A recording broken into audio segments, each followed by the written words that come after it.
So simple सी चीज़ है कि अगर बैंक ने जो वेरियस रिपोर्ट्स जो हैं FIU IND को देनी है तो सिर्फ एश्योर करने से चीज़ें नहीं हो जाएंगी। तो बैंक के पास प्रॉपर ऑर्गेनाइजेशनल सेटअप भी होना चाहिए जो ट्रांजैक्शंस की मॉनिटरिंग करेगा एंड उनकी प्रोसेसिंग करेगा, यानी कि फिल्टरिंग ऑफ द ट्रांजैक्शंस होगी, तभी उसके बाद आप फाइलिंग जो है वो रिपोर्ट्स की कर पाएंगे, सबमिट कर पाएंगे रिपोर्ट्स को। एंड जो स्ट्रक्चर रहेगा इस मॉनिटरिंग यूनिट का एंड जो साइज रहेगा वो डिपेंड करता है वेरियस फैक्टर्स के ऊपर।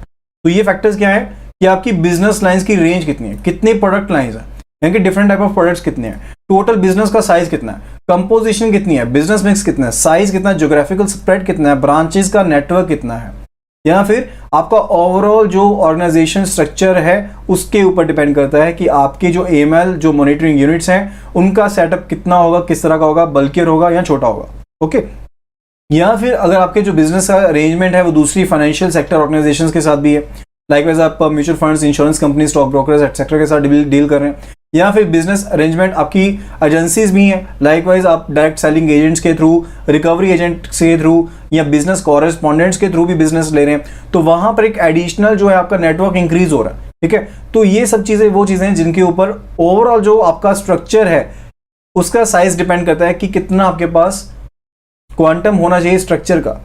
एंड ये जो AML मॉनिटरिंग है इसके लिए डिफरेंट ऑप्शंस हो सकती हैं। लाइकवाइज ये भी हो सकता है कि आप पूरे के पूरे एक बैंक के लिए एक सिंगल मॉनिटरिंग यूनिट उसे हैंडल कर ले, या फिर ये भी हो सकता है कि आपको हर एक यूनिट के लिए अलग से एक AML मॉनिटरिंग यूनिट को लगाना पड़े, उसे इस्तेमाल करना पड़े ताकि आप STR रिलेटेड एक्टिविटीज को हैंडल कर पाए। क्योंकि हम जानते हैं कि जो STR रिलेटेड इंफॉर्मेशन है ये सबसे ज्यादा इंपॉर्टेंट इंफॉर्मेशन है FIU IND के लिए, एंड इसी सस्पिशियस ट्रांजैक्शंस के लिए, इन्हीं को ध्यान में रखने के लिए, इसी जानकारी को रिपोर्टिंग एजेंसी से लेने के लिए ये बाकी सारा तामझाम किया जाता है, यानी कि KYC, ड्यू डिलिजेंस, ठीक है, CTR, CCR, CBTR, NTR, ये सभी चीजें इसी के लिए की जाती हैं कि हम सस्पिशियस ट्रांजैक्शंस को पकड़ सकें। सो यहाँ जहां पर जो बैंक का ऑर्गेनाइजेशन स्ट्रक्चर है वो इस हिसाब से डिजाइन किया गया है कि जहां पर जिस केस में जो सभी तरह के ऑपरेशंस हैं उनको अलग अलग रखा गया है, सभी तरह की बैंक की रिस्पॉन्सिबिलिटीज जो है उनको अलग अलग तरह से रखा गया, वहां पर जो AML यूनिट्स रहेंगे वो ऑपरेशन वर्टिकल्स में रहेंगे, ना कि बिजनेस वर्टिकल्स में रहेंगे, यानी कि फिर वो ऑपरेशन वाइज अलग अलग से AML यूनिट काम करेंगे, ना कि बिजनेस वाइज अलग से AML यूनिट रहेगा। एंड चाहे जो AML यूनिट है वो डिफरेंट वर्टिकल्स में लोकेटेड है, उनकी जो फंक्शनल रिपोर्टिंग होगी, यानी कि AML यूनिट्स की जो फंक्शनल रिपोर्टिंग होगी वो प्रिंसिपल ऑफिसर के पास होगी, क्योंकि प्रिंसिपल ऑफिसर की जिम्मेदारी है ना, जितनी भी तरह की फाइलिंग करनी है उसने ट्रांजैक्शंस की, तो वो प्रिंसिपल ऑफिसर के पास रिपोर्टिंग होगी। Next it is reports others than STR। तो STR के अलावा कौन कौन सी रिपोर्ट है? हमारी कैश ट्रांजैक्शन रिपोर्ट है, काउंटरफिट करेंसी रिपोर्ट है, cross border wire transfer report है, या फिर NTR है, that is non profit organisation transfer report, transaction report. And इन सभी रिपोर्ट्स को आपने मंथली बेसिस पर रिपोर्ट करना होता है, and these are to be reported in a single report. इसलिए यह जरूरी है कि इन सभी रिपोर्ट्स को कंपाइल किया जाए एंड सबमिट किया जाए FIU IND के पास। ठीक है, यानी कि जो AML यूनिट्स हैं वो भेजेंगे प्रिंसिपल ऑफिस के पास, AML ऑफिस से प्रिंसिपल ऑफिस के बाद प्रिंसिपल ऑफिसर से जाएगी वो सबमिशन के लिए। तो टिपिकली जो ट्रांजैक्शन जो है थ्रेशोल्ड से रिलेटेड है, जैसे जो CTR है, CVTR है, NTR है, इनको AML यूनिट के द्वारा हैंडल किया जा सकता है, क्योंकि ये अकाउंट बेस्ड ट्रांजैक्शंस है एंड ये फर्दर क्या है, थ्रेशोल्ड बेस्ड ट्रांजैक्शंस है। लेकिन जो CCR है, काउंटरफिट करेंसी ट्रांजैक्शन जो रिपोर्ट है, इसकी जो रिस्पॉन्सिबिलिटी रहती है वो भी किसकी जिम्मेदारी है, वो भी AML यूनिट की ही जिम्मेदारी है। चाहे ये जो 3 ट्रांजैक्शन रिपोर्ट्स हैं, that is CTR, CBTR, NTR, ये थ्रेशोल्ड के ऊपर बेस्ड हैं, लेकिन जो CCR है वो भी किसकी जिम्मेदारी है, रिस्पॉन्सिबिलिटी है, वो भी AML यूनिट की ही रिस्पॉन्सिबिलिटी है। तो यहां पर जो 2 रिपोर्ट्स हैं, डेट इज CTR, NTR, जो हैं ये AML यूनिट के द्वारा हैंडल की जाती हैं, यानी कि जो इनकी मॉनिटरिंग है अकाउंट की वो ट्रांजैक्शंस के बेस पर रहती है। ठीक है, एंड फर्दर जो CCR की कंपाइलेशन है, सबमिशन है, ये भी किसकी रिस्पॉन्सिबिलिटी है, AML यूनिट की ही रिस्पॉन्सिबिलिटी है।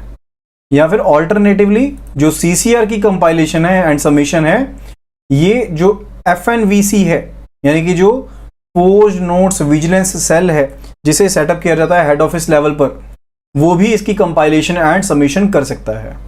ओके, एंड अगर बात करते हैं CBTR के बारे में, तो यहाँ पर भी जो रिस्पॉन्सिबिलिटी रहती है वो AML यूनिट के पास ही रहती है regarding the monitoring of the cross border remittances. Next it is STR submission. तो STR सबमिशन में पहली चीज क्या रहती है, अलर्ट बेस्ड STR रहते हैं। सो STR को सबमिट करने का जो प्रोसेस है वो सिंपल नहीं है, काफ़ी ज़्यादा आप कह लीजिए जटिल प्रोसेस है वो। एंड इसमें कई तरह की स्टेजेस रहती हैं एंड कई तरह की जो फंक्शन यूनिट्स हैं वो इन्वॉल्व रहते हैं। तो जो टिपिकल स्टेजेस हैं जो इन्वॉल्व हो सकती हैं in the examination and the potential of the STR, जो अलर्ट जनरेशन के हिसाब से हो सकती है, late us look at it.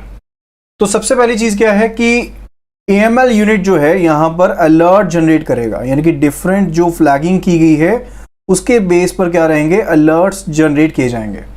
Okay, further जब एक बार अलर्ट जनरेट हो गए तो यहाँ पर प्रीलिमिनरी स्क्रूटिनी की जाएगी, यानी कि जो ट्रांजैक्शंस हैं उनको यहाँ पर अच्छे से स्क्रूटिनाइज किया जाएगा, देखा जाएगा एंड यहाँ पर केसेस को आइडेंटिफाई किया जाएगा जिनकी इन्वेस्टिगेशन करनी ज़रूरी है। ये भी काम किसका है, AML यूनिट का ही है। सो ये भी AML यूनिट का काम है जनरेशन का, अलर्ट जनरेशन का। सेकेंड इट इज कि स्क्रूटिनाइज करना उन ट्रांजैक्शंस को पर्टिकुलरली, ताकि हम उन ट्रांजैक्शंस को फिल्टर कर सकें जहां से जिनकी हमने इन्वेस्टिगेशन करनी है। फर्दर इट इज कि जो भी आपने यहां से शॉर्ट की हैं जिनको आपने फर्दर इन्वेस्टिगेट करना है, तो वहां पर उनके जो भी रिलेटेड अकाउंट्स हैं, रिलेटेड कस्टमर्स हैं, उनकी प्रोफाइल्स हैं, उनको एग्जामिन करना। तो जितने भी रिलेटेड आपके कस्टमर्स हैं उनकी प्रोफाइल है, उनको क्या करना, हमने एग्जामिन करना है। एंड ये भी टास्क किसके साथ रहती है, AML यूनिट के पास ही रहती है। फर्दर अगर आपको इन्वेस्टिगेशन के लिए कस्टमर की और इंफॉर्मेशन चाहिए तो आप किससे कांटेक्ट करेंगे, ब्रांच से कांटेक्ट करेंगे। ठीक है, तो ब्रांच यहां पर क्या करेगी, ये AML यूनिट का काम है। फर्दर अगर फर्दर इंफॉर्मेशन चाहिए regarding the branch, regarding the customer, उसकी ट्रांजैक्शन से रिलेटेड या उसकी प्रोफाइल से रिलेटेड, किस तरह सा उसका लेन देन है उसके रिलेटेड, तो वो किसके साथ वेस्टेड है, ब्रांच के साथ वेस्टेड है। ठीक है, तो यहां पर ये इंफॉर्मेशन जो है ये यहां पर दी जाएगी ब्रांच के द्वारा, किसको, AML यूनिट को। तो AML यूनिट के पास फर्दर ये इंफॉर्मेशन आ गई है। ठीक है, तो AML यूनिट यहां पर क्या करेगा, केस एनालिसिस करेगा कि किस बेस पर जो इंफॉर्मेशन दी गई है उसके बेस पर क्या डिसीजन ले सकते हैं। तो यहां पर ये डिसीजन लेगा गया कि इस केस को, पर्टिकुलर केस को STR में शामिल करना है या नहीं करना है। फर्दर इसने जब डिसीजन लिया है तो ये सीधा फाइल नहीं हो जाएगा AML यूनिट के द्वारा, ये यहां पर केस यहां पर आएगा for the recommendation to the, यानी कि ये केस यहां पर रिकमेंड किया गया है AML यूनिट के द्वारा, किसको, प्रिंसिपल ऑफिसर को। तो प्रिंसिपल ऑफिसर को यहां पर ये केस रिकमेंड किया गया है AML यूनिट के द्वारा, जो ग्राउंड्स ऑफ सस्पिशन को देखेगा, परखेगा एंड फर्दर यहां पर डिसीजन लेगा। तो यहां पर कुछ एक कंडीशंस है जो हो सकती हैं। एक तो डिसीजन है कि फाइल करना है, यानी कि हमने STR में से फाइल करना है। सेकंड है कि हमने STR में से फाइल नहीं करना है, नॉट टू बी फाइल्ड। ठीक है, थर्ड का डिसीजन हो सकता है कि यहां पर अभी फर्दर इन्वेस्टिगेशन की जरूरत है, यानी कि फर्दर इंफॉर्मेशन की जरूरत है। अगर इंफॉर्मेशन की जरूरत है फर्दर, तो दोबारा से ये केस जो है किसके पास आ जाएगा, फर्दर इंफॉर्मेशन के केस में AML यूनिट के पास आ जाएगा। ओके, फर्दर किसके पास आ गया, ये AML यूनिट के पास ये वाला केस यहां पर आ जाएगा। तो ये काम यहां पर किसके पास है, ये प्रिंसिपल ऑफिसर के पास है। ओके, एंड एक बार अब ये तय हो गया कि कौन से केसेस को आपने फाइल करना है, उसके बेस पर जो STR है उसे यहां पर प्रिपेयर किया जाएगा एंड उसे FIU IND की वेबसाइट पर अपलोड कर दिया जाएगा। ओके, तो ये आपके अलर्ट बेस्ड STR होगी। Next it is review of red flag indicator. तो यहां पर जो अलर्ट सिस्टम इस्तेमाल किया जाता है उसे हम क्या कहते हैं, रेड फ्लैग इंडिकेटर कहते हैं। तो जो हमारी इंफॉर्मेशन जो हमने गैदर की है, अलर्ट्स को हमने उसके बाद क्या करना है, एनालाइज करना, उनको एग्जामिन करना। तो यहां पर जो रेड फ्लैग इंडिकेटर्स हैं अलर्ट जनरेशन के लिए, इनको टाइम टू टाइम क्या करना पड़ता है, मॉडिफाई करना पड़ता है, ताकि ये ना हो कि जो फॉल्स पॉजिटिव जो हर बार हो रहे हैं उनको यहां पर सुप्रेस किया जा सके। ओके, एंड इसी में एक चीज रहती है regarding the white listing of accounts. So white listing of account है जहां पर जो ट्रांजैक्शंस हैं वो रेड फ्लैग के तहत अलर्ट जनरेशन में आ गई हैं, लेकिन वो ट्रांजैक्शंस जो हैं वो जेन्युइन हैं, वो ट्रांजैक्शंस जो हैं वो जेन्युइन को बिलोंग करती हैं। तो वहां पर इस तरह के अकाउंट्स को हम इफेक्टिवली क्या कर सकते हैं, व्हाइट लिस्ट में ऐड कर सकते हैं इस तरह के अकाउंट्स को, ताकि उनके रिगार्डिंग अलर्ट्स जनरेट ना हो उन पर्टिकुलर ट्रांजैक्शंस को लेकर। नेक्स्ट इट इज ब्रांच और फंक्शनल यूनिट इनिशिएटेड एसटीआरस। तो बहुत से ऐसी जो ट्रांजैक्शंस हैं वो रेड फ्लैग इंडिकेटर्स के द्वारा होती हैं, लेकिन कुछ एक जो ट्रांजैक्शंस होती हैं वो कस्टमर के बिहेवियर को देखते हुए, रिलेटेड डॉक्यूमेंट्स को देखते हुए, मे भी हो सकता है कि वो ब्रांच ने नोटिस की हो या फिर फंक्शनल यूनिट ने नोटिस की हो, जहां पर कस्टमर रिलेशनशिप यूनिट को मेंटेन किया जा रहा है। ठीक है, यानी कि जहां पर प्रोसेसिंग सेंटर्स है वहां पर भी जो सस्पिशियस ट्रांजैक्शन है वो देखी जा सकती है, एंड इस तरह की जो ट्रांजैक्शन है उसे रिपोर्ट किया जा सकता है टू द एएमएल यूनिट। ठीक है, यानी कि ब्रांच के पास जो भी इंफॉर्मेशन अवेलेबल है, यानी कि एक सस्पिशियस ट्रांजैक्शन के रिगार्डिंग जो इंफॉर्मेशन अवेलेबल है, वहां पर उस तरह की ट्रांजैक्शन को रिपोर्ट किया जा सकता है किस पर, एएमएल यूनिट के पास। जो भी इंफॉर्मेशन ब्रांचेस के साथ अवेलेबल होगी ट्रांजैक्शन के रिलेटेड, कस्टमर के रिलेटेड, एंड जिस आधार पर सस्पिशन जो है हमारा बना है, संदेह बना है उस कस्टमर के लिए, उन सभी चीजों को डॉक्यूमेंटेशन करके हम एएमएल यूनिट्स को भेज देंगे, एंड एएमएल यूनिट्स जो है फर्दर उनको एग्जामिन करेंगे ताकि जो केस फॉर फाइलिंग है उसे रिकमेंड किया जा सके to the principal officer. Now let us look at the responsibilities of the transaction processing units. Now let us have a look at the responsibilities of the transaction processing units. तो जितने भी medium या फिर जो large size banks हैं, यहां पर जो bulk of the operational activities होती हैं वो सेंट्रलाइज्ड हैं, जैसे कि अकाउंट ओपनिंग है या फिर लेटर ऑफ क्रेडिट को इशू करना है, इस तरह की जो सभी चीजें हैं वो सेंट्रल लेवल पर की जाती हैं। ठीक है, तो इस तरह के जो यूनिट्स रहते हैं, जो सेंट्रल यूनिट्स हैं, इनको जब भी किसी ट्रांजैक्शंस को एग्जीक्यूट करना है तो कुछ एक चीजों का ध्यान रखना पड़ता है। दैट एस्पेक्ट्स आर कि जो भी केवाईसी रिलेटेड डॉक्यूमेंट्स हैं एंड या फिर जो भी इंफॉर्मेशन यहां पर रिक्वायर्ड है क्या वो साथ में अटैच्ड है।